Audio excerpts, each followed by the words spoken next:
देंगे। और पहले जब उनकी सरकार थी उन्होंने कहा था कि देश की संपत्ति पर पहला अधिकार मुसलमानों का है। इसका मतलब ये संपत्ति इकट्ठी करके किसको बांटेंगे? जिनके ज्यादा बच्चे हैं उनको बांटेंगे। घुसपैठियों को बांटेंगे। क्या आपकी मेहनत की कमाई का पैसा घुसपैठियों को दिया जाएगा?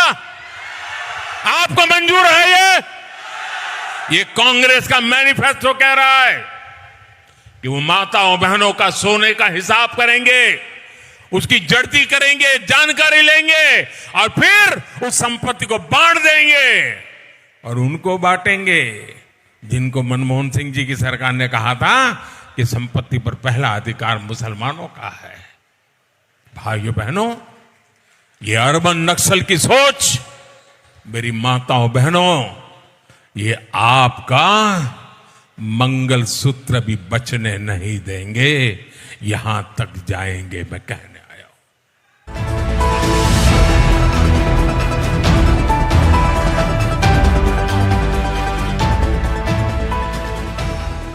राजधानी लखनऊ में है, हमारे बीच जस्टिस बी डी नकवी साहब हैं। आइए इनसे पूछा जाए, जिस तरह से आज जो है संपूर्ण भारत में लोकसभा चुनाव 2024 की तैयारियां चल रही, एक फेज का इलेक्शन हो गया है। 102 सीटों पे तमाम प्रतिनिधियों की, उम्मीदवारों की किस्मत कैद हो चुकी है। ऐसे में भारत के प्रधानमंत्री जिस प्रकार से राजस्थान का एक भाषण जो है पूरे भारत में वायरल हो रहा है, विश्व स्तर से जो है इसकी निंदा की जा रही है। अल्पसंख्यकों, खासकर विशेषतः मुसलमानों को कहा गया घुसपैठिया। इस पे क्या इनकी प्रतिक्रिया? ये सीधे चलते हैं बी डी नकवी साहब। नकवी साहब, कैसे देखते हैं जिस तरह के भारत के प्रधानमंत्री जी जो है मंच से संबोधित करते हैं कि भारत के जो मुस्लिम्स हैं वो घुसपैठिए हैं और उनके धन को कांग्रेस जो है हिंदुओं के धन को मुसलमानों में तकसीम करेगी, वितरित करेगी? कैसे देखते हैं आप? देखिए, इसी स्टेटमेंट से सुनकर मुझे बहुत अफसोस हुआ। और मुझे अफसोस ये हुआ कि जो प्रधानमंत्री सबका साथ, सबका विकास, सबका विश्वास की बात करता था, वो फिर अपने पुराने रंग में आ गया। वो पुराना रंग जो उनका था कम्युनलिज्म का। हमारे प्रधानमंत्री अबू धाबी जाते हैं वहाँ और MBS सऊदी किंग के प्रिंस से मिलते हैं तो उनके सामने झुक जाते हैं, नतमस्तक हो जाते हैं। तो वो मुसलमान अच्छे हैं, अरब के, हिंदुस्तान के गरीब मुसलमान बुरे हैं? एक तो ये लगता है। वो मुसलमान क्यों अच्छे लगते हैं? हमारे लखनऊ में उन्होंने दुबई के एक मुसलमान से लूलू मॉल बनवा दिया। अरे भाई, कौन सा हिंदुत्व है? यूसुफ अली आन के यहाँ मॉल बनाता है और सब लोगों को, हमारे और बात को नुकसान होता है। दरअसल उनको रिपोर्ट है कि वो इलेक्शन हार रहे हैं। ये उनका फ्रस्ट्रेशन है कि इसलिए वो हिंदू मुस्लिम कर रहे हैं। इस देश के अंदर हम सबको मिलकर आगे बढ़ना है। हिंदू मुसलमान सब भाई भाई हैं, सब आपस में मोहब्बत करते हैं और सब रास्ता बनाए रखते हैं। काश नफरत की दीवार गिरा दे कोई। उनके स्टेटमेंट के खिलाफ मेरा ये शेर सुन लीजिए आप। काश नफरत की दीवार गिरा दे कोई, हम दोस्त है दुश्मन नहीं बता दे कोई। हमने हर समत मोहब्बत का पैगाम दिया, इमारत ताज की जाकर उनको दिखा दे कोई।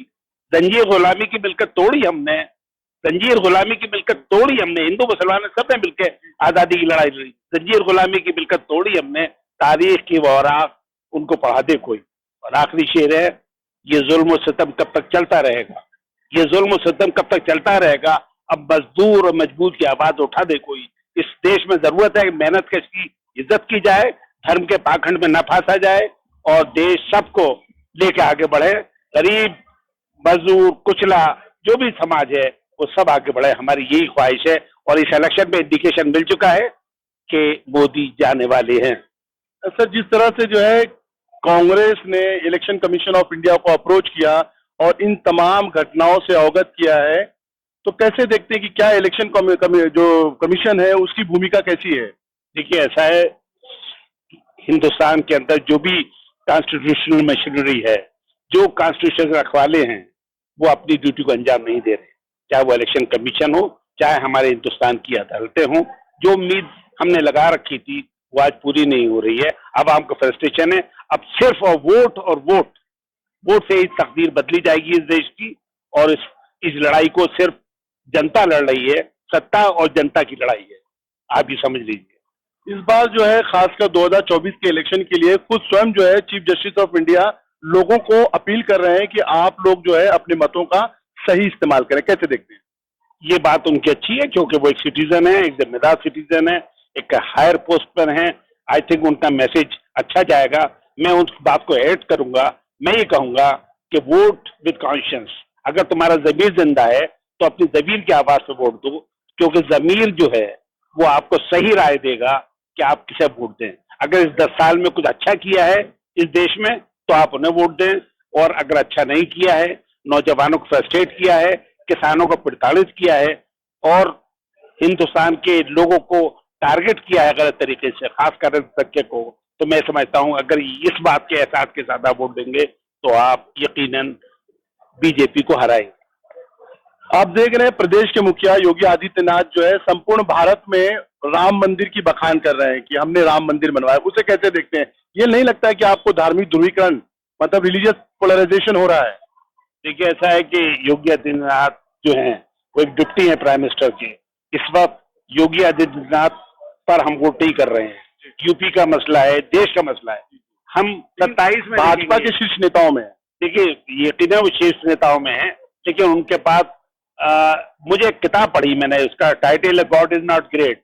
वो सबको पढ़नी चाहिए। उसमें लिखा है religion is poison for man. धर्म इंसान के लिए जहर है।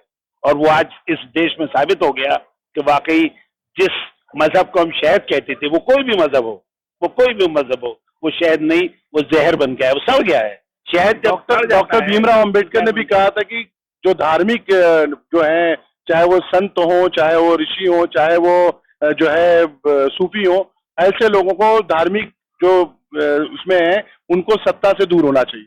देखिए, ये बात उन्होंने सही कही। जाहिर है बाबा साहब ने जो कहा उसको वो बिल्कुल उन्होंने पूरी रिसर्च की, दुनिया में पढ़ाई की। सूफी संत जो है इस देश के अंदर वो हिंदुइज्म और इस्लाम की खलत वलत से पैदा हुआ। Amalgamation of Hinduism and Islam, उससे एक सूफिज्म हुआ। हमारा देश का असली मजहब सूफिज्म है, और सूफिज्म को और सूफिस्ट को जो अपने आप को सूफी कहते हैं या लिबास ओढ़ते हैं सूफिज्म का, उनको कम से कम ईमानदार रहना चाहिए, न्याय की बात करनी चाहिए, बराबरी की बात करनी चाहिए। मेरा ऐसा मानना है। 2024 में कैसे देखते हैं कि क्या वजह है कि भाजपा के नेता जो है आज जेपी नड्डा जी हो, चाहे प्रधानमंत्री स्वयं नरेंद्र मोदी जी हो, या भाजपा के जितने शीर्ष नेता हैं, सिर्फ जो है राम मंदिर का बखान करके इलेक्शन जीतना चाहते हैं? कांग्रेस के मैनिफेस्टो में जो बातें नहीं है उसको बोला जा रहा है। कांग्रेस जो है उन पे आरोप लगा रही है कि हमारे मैनिफेस्टो के अलावा ये लोग जो है ऐड कर रहे हैं। कैसे देख रहे हैं? इस देश में अगर गरीब को रोटी मिली है, गरीब को सम्मान मिला है, तो वो कांग्रेस की देन है। कांग्रेस इस भारतवर्ष की रूह है, आत्मा है। जिस्म कोई भी हो सकता है, उस आत्मा से ही आज देश के अंदर बराबरी है। उसी आत्मा से आज देश तरक्की कर रहा है। उन्होंने जो आधारशिला रखी है, उसी वजह से आज हमारा देश इस जगह खड़ा है जहां आपकी बातों से आप कांग्रेस समर्थक लगते हैं। मैं इंसानियत का समर्थक हूँ। जो इंसानियत की बात करेगा मैं उसका समर्थक हूँ। इस देश में राहुल गांधी ने जो लड़ाई लड़ी है, जो यात्रा की है, वो एक मैसेज है, वो एक मोहब्बत का मैसेज है। आज मैं ये कहूंगा कि राहुल गांधी हिंदुस्तान का मार्टिन लूथर किंग है। अमेरिका में मार्टिन लूथर किंग ने लड़ाई लड़ी थी और ये कहा था उसने कि only love can beat hatred, hatred can not beat hatred. हम नफरत से नहीं हरा सकते।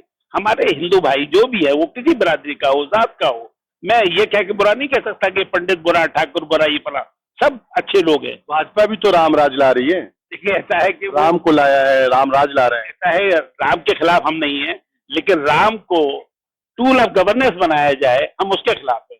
हम उस बात के खिलाफ है कि कोई लोग ये कहता है कि हमें इस्लामी हुकूमत चाहिए, हम उसके खिलाफ है। कोई कहता है क्रिश्चियन हुकूमत चाहिए, हम उसके खिलाफ है। हम मानवता के साथी हैं, हम मानवता के साथ खड़े हैं। नकवी साहब, इलेक्टोरल बॉन्ड को कैसे देखते हैं आप? देखिए, ये तो सुप्रीम कोर्ट साबित हो गया कि इससे बड़ा स्कैम कोई नहीं था। इलेक्टोरल बॉन्ड के जरिए पैसा लिया गया, उन संस्थाओं से पैसा लिया गया जो यहाँ पर मुनाफाखोरी कर रही थी, लूट कर रही थी। हमें इस देश को लूट से बचाना है। ये जो सरकार ने कुछ लोगों को लूट का जो सहारा दिया, उससे बचाना है। अगर ये इसमें तो इलेक्टोरल बॉन्ड में जो है दीगर पार्टियों का भी मुनाफा हुआ है, नो डाउट, क्योंकि सत्ता में भाजपा है, भाजपा के पास ज्यादा जमा हुआ है। दूसरी जो पार्टियां हैं, चाहे आम आदमी पार्टी हो, चाहे कांग्रेस, उनके पास भी गया है। देखिए, ऐसा है कि कोई भी डेमोक्रेसी में बगैर पॉलिटिकल फंडिंग कोई पार्टी नहीं चल सकती। फिर इलेक्टोरल बॉन्ड को क्यों, कैसे आप गलत देख रहे हैं? इसलिए गलत देखते हैं हम उसको, क्योंकि अकाउंटेबिलिटी नहीं थी उसमें ये कह दिया गया कि ना तो पैसे वाले देने वाले का नाम बताया जाएगा, ना पैसे वाले के बारे में बताया जाएगा, ना पैसे वाले से पूछा जाएगा वो कहां से लाया। तो ये मनी हमारे देश में नहीं आ सकता बाहर की ताकतों को, जो हमारे दुश्मन है। तो दुनिया में हमारे दुश्मन तो है ना भाई, ऐसे जो लोग हैं दुनिया में जो भारत को कमजोर करना चाहते हैं, जो उनसे कॉम्पीट कर रहे हैं। भारत आज कॉम्पीट कर रहा है दुनिया में, तो जो लोग, जो वो ताकतें जो कॉम्पीट कर रही है, जो इंडियन का मार्केट नहीं चाहती, हमारी सरकार ने गलती ये की है, खराबी ये की है कि मैन्युफैक्चरिंग हब नहीं बनाया। चाइना ने मैन्युफैक्चर पर जोर दिया, हमने मार्केटिंग में दिया, दुनियागिरी की। दूसरे का सामान, चाइना का सामान हम बेच रहे हैं, कमीशन पूरी कर रहे हैं। अरे भाई हमारे मजदूर क्या मिलेगा, हमारा मजदूर कैसे काम करेगा? यहाँ तो इतनी बड़ी पॉपुलेशन है। आज डॉलर की कीमत 83 रुपए है। अमेरिका जाके देखें, आपको मालूम हो जाएगा कि विश्व गुरु है या विश्व के सबसे बड़े फकीर है।